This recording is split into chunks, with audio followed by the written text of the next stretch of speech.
बिस्मिल्लाहिर्रहमानिर्रहीम। अस्सलाम वालेकुम। जैकब न्यूज़ सां मां आहियां आबिद अली मंगरियो।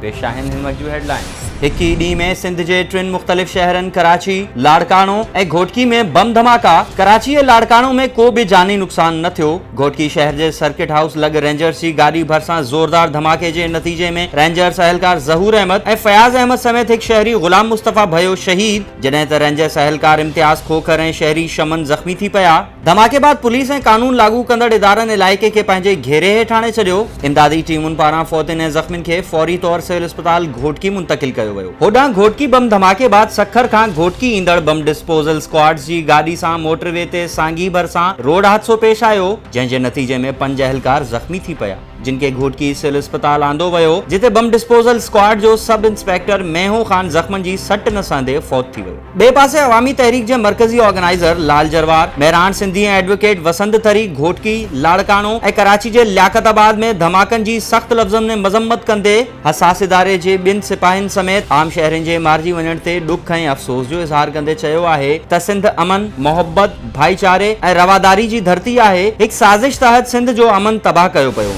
ठुल में 78 करोड़ रुपयनि जी लागत सां तामीर थींदड़ पीअण जे मिठे पाणी वारी स्कीम गुज़िरियल 7 सालनि खां रोलड़े जो शिकार। सिविल सोसाइटी, सियासी समाजी तंज़ीमुनि ऐं नौजवान एक्शन कमेटी पारां शाह लतीफ़ लाइब्रेरी खां प्रेस क्लब ताईं हिकु ज़बरदस्त रैली कढी वई। रैली में शहरियुनि वॾे अंग में शिरकत कई। नारेबाज़ी, स्कीम खे जल्द मुकम्मल करे पाणी फराहम करण जी घुर। होॾां ठुल पुलिस पीअण जे मिठे पाणी वारे मसइले ते एहतजाज कंदड़ 141 शहरियुनि मथां लॉकडाउन दौरान SOPs खे नज़रअंदाज कंदे कलम 144 जी भंज कड़ी करण जो केस दाख़िल करे छॾियो। केस में अॻूणे MPA डॉक्टर शंकर लाल, नून लीग अॻवान सुगरा लाशारी, JUI अॻवान फ़खरुज़्ज़मा सूमरो ऐं अनीस सूमरो समेत 21 ॼणा सुञातल ऐं 120 ॼणा अणसुञातल शामिल। जैकबाबाद में एहसास किफ़ालत प्रोग्राम जे सेंटर ते मुस्तहिक औरत तोड़े मर्दनि जी पीउ। सख़्त गर्मी में सेंटर ते सहूलतूं न हुअण सबबि औरतूं साणियूं थी पयूं। ज़िले इंतज़ामिया SOPs ते अमल न कराए सघी। शहर में क़ाइम मुख़्तलिफ़ सेंटर्स ते एहसास किफ़ालत जी रक़म मां कटौती ऐं सेंटर अमले पारां बदतमीज़ी जूं बि शिकायतूं।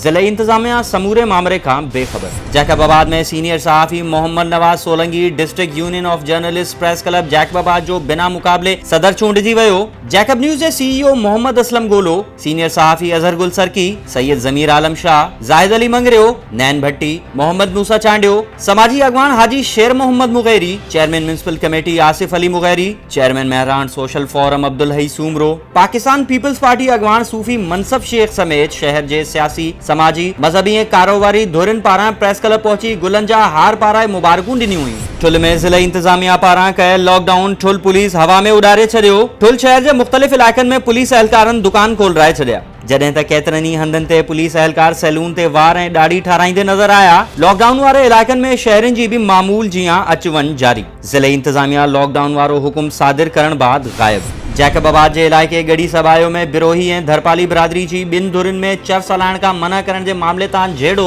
फायरिंग, 2 भाइरनि समेत 3 ॼणा ज़ख़्मी, हिक जी हालत गंभीर, गणती जोगी हालत में लाड़काणे मुंतक़िल। पुलिस मूजिब झेड़े जी इत्तला ते पहुची झेड़ो बंदि कराए ज़ख़्मियुनि खे सिविल अस्पताल मुंतक़िल कयोसीं। ॿिन्ही धुरियुनि में मंशियात हलाइण तां झेड़ो थियो आहे। सदन ख़िलाफ़ सख़्त कार्रवाई कई वेंदी। मुबारकपुर वेझो ॻोठ सचल सरकी वासण 5 ॿारनि जी माउ मसमात ज़ुलेखा कोरार तहफ़ुज़ लाइ मासूम ॿारनि सां गॾिजी थाणे ते पहुती। मुड़िसकारे जो कूड़ो इल्ज़ाम ॾेई क़त्ल करण चाहे थो, तहफ़ुज़ फराहम कयो वञे। कानूनी घुर्जूं पूरियूं करण बाद औरत खे अदालत पेश कयो वियो ऐं अदालत सगोरी औरत जो बयान ॿुधण बाद खेसि चाचे दुरमोहम्मद कोरार हवाले करे छॾियो आहे। रोड़ी जे ॻोठ सोडो खान वासी सरवरी बिरादरी जी 2 धुरियुनि में मामूली ॻाल्हि तां झेड़ो, 4 ॼणा सख़्त ज़ख़्मी। रोड़ी पुलिस पारां केस दाख़िल न करण ख़िलाफ़ मुतासिरनि जो सखर प्रेस क्लब आॾो एहतजाजी मुज़ाहिरो। मुज़ाहिरीन जो चवणु हो त पुलिस बाअसरनि ख़िलाफ़ कार्रवाई न पई करे। SSP सखर खे अपील था करियूं त असां मथां हमिलो कंदड़नि ख़िलाफ़ केस दाख़िल करे गिरफ़्तार कयो वञे। दुख्तर रसूल बीबी फातिमत ज़हरा जी शान में गुस्ताखी करण ख़िलाफ़ अंजुमन ग़ुलामान मुस्तफ़ा भिरिया रोड पारां इज़हार कीरियो ऐं ॿियनि जी अॻवानी में इमाम बारगाह अबू तालिब खां प्रेस क्लब ताईं रैली कढी वई। उन्हनि मुतालबो कयो त बीबी जी शान में गुस्ताखी करे मज़हबी इंतशार पखेड़ण जी कोशिश कंदड़नि ख़िलाफ़ कार्रवाई कई वञे। सखर में पनो आकिल वासी औरतुनि कनीस ख़ातून ऐं माई सरवर ज़ंगी जो एहतजाज कंदे चयो त माई हाजुल शेख हसन जे 2 वेसनि जे प्लाट ते कब्ज़ो कयो आहे, जंहिंखे पुलिस अहलकार मीर हसन समेजो ऐं हाजन कलवट जी सरपरस्ती हासिल आहे, जेके असांजे नौजवान मोर खान खे पुलिस हथां गिरफ़्तार कराए कूड़नि मुक़ाबलनि में माराइण जूं धमकियूं ॾेई रहिया आहिनि। असां सां इंसाफ़ कयो वञे। पाकिस्तान पीपल्स पार्टी जे अॻवान rice Munawwar Khan Bozdar press club Bozdar वॾा में सहाफ़ियुनि सां ॻाल्हि ॿोल दौरान चयो आहे त पीपी सरकार हालतनि खे मद्देनज़र रखंदे बहितरीन बजट पेश कयो आहे। असांजी पार्टी जूं पाड़ूं अवाम में खुथल आहिनि। सहाफ़ियुनि ज़रिए मसला उजागर करे उन्हनि खे हल करे सघिजे थो।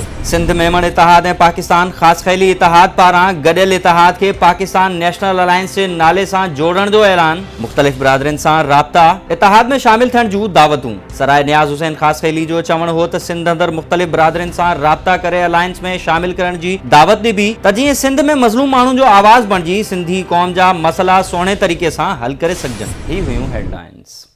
जैकबाबाद में बिजली जी लोड शेडिंग वारे मामले ते शहरनि पारां कयल एहतजाज जो वफ़ाक़ी वज़ीर मोहम्मद मियां सूमरो पारां नोटिस वरितो वियो आहे। इन सिलसिले में असीं राब्तो कयो आहे पीटीआई लेडीज़ विंग जी अॻवान मोहम्मद मियां सूमरो जी भेण मलिहा सूमरो सां। मैडम, असांजे नाज़रीन खे ॿुधाइजो त मोहम्मद मियां सूमरो पारां लोड शेडिंग बाबति कहिड़ा क़दम खयां विया आहिनि? बेटे जी, मोहम्मद मियां साहब अभी का नहीं, काफ़ी अरसे से जब से ये मसला चल रहा है उनके साथ बहुत लड़ाई झगड़ा सूमरो साहब का चल रहा है यहाँ पे कि भाई लोड शेडिंग कम करो। और वो कह रहे हैं कि जी बिल ही नहीं कोई देता, सारे कुंडे लगे हुए हैं। तो जब रिकवरी ही नहीं होती, 10% जहाँ रिकवरी होती है वहाँ ज़ाहिर है 10% बिजली असूलन हमें देनी चाहिए, लेकिन हम फिर भी वहाँ 50% बिजली दे रहे हैं जो हम लोड शेडिंग करने के बाद कम से कम 12-14 घंटे जो हम लोड शेडिंग करते हैं इसी वजह से कर रहे हैं। रिकवरी 10% भी नहीं है। तो अब यही लोगों को समझाना है कि थोड़ा से एक तो कुंडों को बंद करें। हालांकि कुंडे जो हैं वो सब बड़े लोगों ने लगाए हुए हैं, सब बड़ी बड़ी फैक्ट्रियों में, बड़े बड़े स्कूलों में, होटलों में, बड़े बड़े होटलों में और बड़े बड़े लोगों के घरों में सारे डायरेक्ट जा रहा है, जिसकी वजह से पूरे शहर का नुकसान हो रहा है। तो अब साहब बड़ी सीरियसली चाह रहे हैं कि लोगों की हेल्प की जाए, वो मीटर लगवाएं और रेट हम उनसे ज़रा और बेहतर लेते हैं अपने गरीब आवाम के लिए, और लोड शेडिंग को ज़ीरो करवाना चाहिए। लेकिन फ़िलहाल टेम्पररी तौर पे वो लोड शेडिंग में कमी के लिए उनके साथ नेगोशिएट बिल्कुल कर रहे हैं, और अभी का नहीं कर रहे, वो काफ़ी दिनों से चाह रहे हैं कि कोई एक अच्छा उनके साथ वो इसी बात पे अड़े हुए हैं कि जी रिकवरी ही नहीं है, बिल्कुल सारे कुंडे लगे हुए हैं। और सिर्फ ये जैकाबाद में तो फिर बहुत बेहतर हाल है, अगर आप लाड़काने और दूसरे इलाकों में सिंध के देखें तो इससे भी ज़्यादा बुरा हाल है।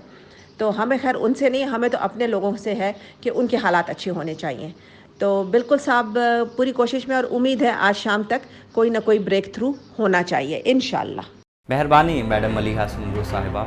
ही हुयूं हिन वक़्त जूं ख़बरूं। वधीक ख़बरुनि ऐं अपडेट लाइ विज़िट कयो असांजी वेबसाइट www.jacobnewsht.com ऐं फेसबुक ते फॉलो कयो। ॾिसंदा रहो जैकब न्यूज़, ख़बर खां